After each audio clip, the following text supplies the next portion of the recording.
Hey everyone, welcome to this explainer. Today, we aren't just talking about, basic time management. We're not looking at how to squeeze a couple more emails into your afternoon. No, we're looking at something way deeper. We're going to fundamentally reshape how we view and actually live our lives, drawing on some incredible insights from a true masterclass on spending our finite time wisely. So if you've ever felt like the years are just flying by and you're moving fast but somehow getting nowhere, well, you are in the exact right place. Okay, let's dive into this with a pretty jarring reality check. 30,000. That is the average number of days a human being lives. That's it, 30,000. If you're 30 years old right now, you've already used up 11,000 of those days. They're gone, and they are literally never coming back. Most people go through life saying, I'll do it someday. But someday is a super dangerous word because it tricks you into thinking your time is infinite, and it's really not. And part of the reason time seems to just slip away from us is actually biological. It's called the time unit paradox. Remember how endless summer felt when you were a kid? That's because your brain records time based on new experiences. In childhood, everything was brand new, so your brain was constantly hitting record. But as adults, we fall into these routines, right? The same commute, the exact same breakfast, the same TV shows. Because it's all routine, your brain literally skips recording those moments, which leads to this wild phenomenon called time blindness. So the ultimate hack to slow down time? Seek out novel experiences. Take a totally different route to work. Talk to a stranger. Force your brain to hit record again. Now that we've accepted our time is incredibly short and our perception of it is kind of flawed, we need a real framework to spend it right. In this explainer, we're going to work through 5 key pillars: the illusion of time, energy over time management, redefining wealth and careers, the social capital formula, and finally, designing your ultimate life. Let's kick things off with Pillar 1, the illusion of time. Our perception of what we can achieve is honestly fundamentally flawed. We massively overestimate what we can cram into a single day, which always leaves us feeling totally defeated. But at the exact same time, we wildly underestimate what we can achieve in a year of focused, compounding effort. And honestly, this exact miscalculation is why most people quit their goals way too soon. Life choices operate on compound interest, just like finances do. Which brings us to a really powerful tool for cutting through all the daily noise, the deathbed test. Seriously, I want you to ask yourself right now, when you're 90 years old, looking back on your life, are you going to care about that extra hour you spent formatting a spreadsheet? Or are you going to care about the time you spent with your family or pursuing your actual passions?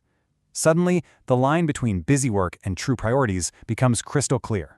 To actually act on those real priorities, we can use a counterintuitive strategy called the to-list strategy. First, you write down every single thing you want to achieve. Second, you circle just the top 3 items.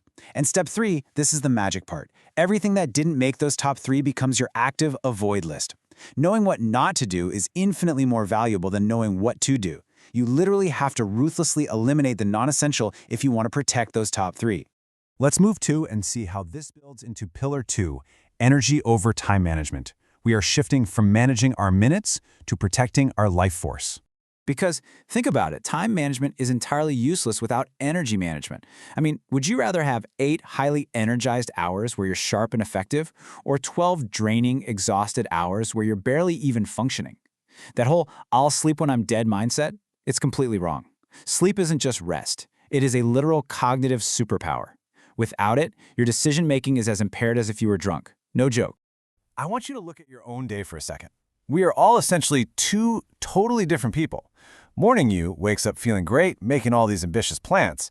But evening you, that's the one who actually has to follow through when the tank is empty. Every single choice you make takes energy, which leads to decision fatigue. This is exactly why highly successful people automate routine choices, like wearing the same clothes or eating the same breakfast. They protect their willpower so evening you still has a fighting chance. And here's one of my absolute favorite, wildly counterintuitive life hacks: strategic incompetence. Wait, really? Yes. By being deliberately bad at things that drain your energy and honestly just don't matter, people will literally stop asking you to do them. This isn't about being lazy at all. It's about aggressively freeing up your limited battery for the things you actually excel at. Now, let's step out into the external world with Pillar 3, redefining wealth and careers. Our jobs and money require a completely new playbook for our 30,000 days. And this brilliantly illustrates how modern careers work. Forget the traditional career ladder. It's totally linear, and honestly, it's a trap where you can easily get stuck in quicksand, just because it feels comfortable. Modern careers are a jungle gym. You make lateral moves, you go diagonally, sometimes you even swing backward. In your 20s and 30s, you shouldn't just optimize for money. You need to optimize for learning. Every unique skill you stack on that jungle gym is a lottery ticket for future wealth. Money always follows knowledge. But what if you feel kind of stuck or unsure of what to even learn? Try productive procrastination. When you're avoiding a specific task, maybe it's that spreadsheet again, take that exact avoidance energy and channel it into learning something totally new. Your procrastination projects often sit in what's called the adjacent possible, just outside your comfort zone, and they are usually amazing indicators of what your true passions actually are. As you build these new skills, just remember this: creativity loves constraints. There's a fantastic metaphor for this: the rusty faucet. When you first turn on a tap that hasn't been used in a while, rusty water comes out, right? Those are your bad ideas. You can't just sit around and wait for the water to perfectly clear up before turning on the tap. You have to push out the rust to let the good, clean ideas flow. And applying constraints, like giving yourself limited time or resources, forces that faucet open and breeds true creativity. Moving right along to Pillar 4, the social capital formula. Relationships are the true compounding assets of a well-lived life. You can be super energized and creative, but a truly well-lived life relies heavily on relationships. The crucial point here is that relationships operate exactly like bank accounts. It isn't about grand gestures or really expensive gifts. It's the small, daily acts of maintenance, a random text, remembering a tiny detail. These are your deposits. Conversely, constant lateness or only reaching out when you need a huge favor, those are massive withdrawals. You cannot expect to make a huge withdrawal in a time of need if you haven't been making those small, daily deposits. And here's a massive, totally counterintuitive truth about those relationship accounts. Shared suffering builds stronger bonds than shared pleasure.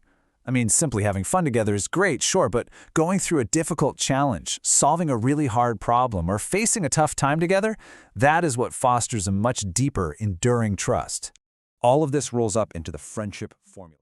Time, plus vulnerability, plus shared experiences. You cannot shortcut any of these. Real networking isn't about, throwing business cards at people or just adding connections on LinkedIn. It's about being a true connector. Think of your community like a garden. You've got to nurture it with water and fertilizer long before you ever expect a harvest. Build your community well before you actually need it. Finally, we arrive at Pillar 5, designing your ultimate life. It's time to step into the role of the master architect for the rest of your days. To design a great life, you need accurate mental models, which means fully letting go of the need to be perfect at everything. Enter deliberate amateurism. So the crucial point is, you don't need to be perfect at everything. By staying strategically bad at some things, you keep your mind totally flexible. It keeps your ego firmly in check and reminds you that the map is not the territory. You prioritize true understanding over mere surface-level knowledge. And that true understanding allows you to graduate from playing checkers to playing chess in life. Think about it. Most people use first-order thinking, basically just asking what happens next. Smart people use second-order thinking, what happens after what happens next. They look for deeper patterns, not just facts. They even use inverse questions. Instead of asking, how do I solve this problem, they ask, how am I actively creating this problem? This shift in perspective is absolutely what separates the masters from the pack. So here is your ultimate life design pipeline. First, stop using society's metrics like status and money and define your own completely unique metrics of success. Second, remember you cannot just think your way into a good life. You have to test your way there. Run small, low-risk experiments. And third, conduct monthly life reviews. Catch problems while they're small to prevent massive yearly regrets. Which leaves us with this final, truly powerful question. What will you actively change for just 5 minutes today? Life design isn't about completely overhauling your entire existence by tomorrow morning. That's impossible.